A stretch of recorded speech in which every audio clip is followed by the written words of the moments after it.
या देवी सर्वभूतेषु माँ कालरात्रि रूपेण संस्थिता। नमस्तस्यै नमस्तस्यै नमस्तस्यै नमो नमः। जय माता की भक्तों, नवरात्रि के 7वें दिन पर सुने जाने वाली माँ कालरात्रि की कथा इस प्रकार है। कालरात्रि माँ की पूजा आराधना व उनके निमित्त व्रत रखने से दुष्टों का विनाश होता है और साथ ही भय मुक्त जीवन जीता है उनका भक्त। माँ के इस स्वरूप को वीरता और साहस का प्रतीक माना जाता है। सभी दुष्टों का अंत करने के लिए आदिशक्ति भवानी ने यह रूप धारण किया था। भक्तों के लिए माँ कालरात्रि हमेशा शुभ फल देने वाली है, इसलिए इन्हें शुभांकरी के नाम से भी जाना जाता है। माँ की पूजा आराधना करने से व्यक्ति हमेशा अग्नि भय, जल भय, रात्रि भय और साथ ही शत्रु भय से मुक्त रहता है। उसे किसी भी प्रकार का भय नहीं रहता। देवी कालरात्रि का शरीर का रंग अंधकार की तरह, रात्रि के अंधकार की तरह काला है। गले में विद्युत की माला है और बाल बिखरे हुए हैं। माँ की 4 भुजाएं हैं, जिसमें से एक हाथ में उन्होंने गंडासा और दूसरे हाथ में वज्र पकड़ा हुआ है।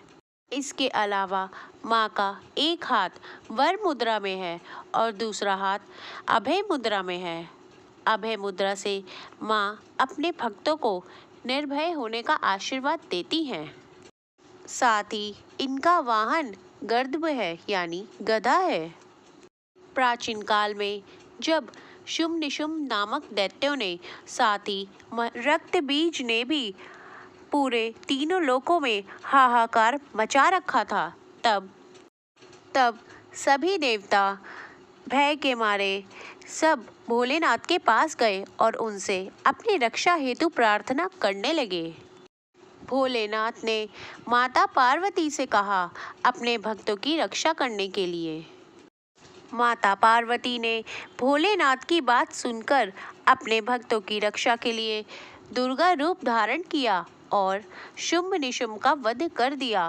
परंतु जब माँ ने रक्त बीज को मारना चाहा तो उसके शरीर से रक्त गिरने पर और लाखों कई रक्त बीज उत्पन्न हो गए। यह देखकर माँ दुर्गा को बहुत क्रोध आया। इसीलिए माँ ने अपने दूसरे रूप को, कालरात्रि रूप को धारण किया। जब माँ कालरात्रि ने रक्त बीज का वध किया तो उसके शरीर से निकलने वाले रक्त को जमीन पर गिरने से पहले ही माँ कालरात्रि ने अपने मुख में भर लिया। इसी तरह माँ कालरात्रि ने रक्त बीज का भी वध कर दिया।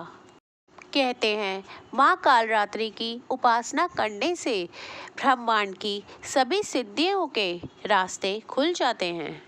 जितनी भी तमाम असुरीय शक्तियां हैं, वह सभी माँ के नाम से ही भयभीत होकर इधर उधर भागने लगती हैं।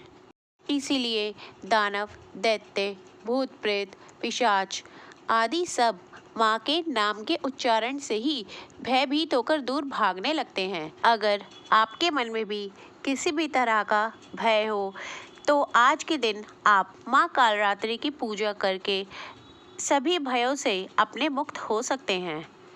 माँ कालरात्रि ग्रह बाधाओं को भी दूर करती हैं।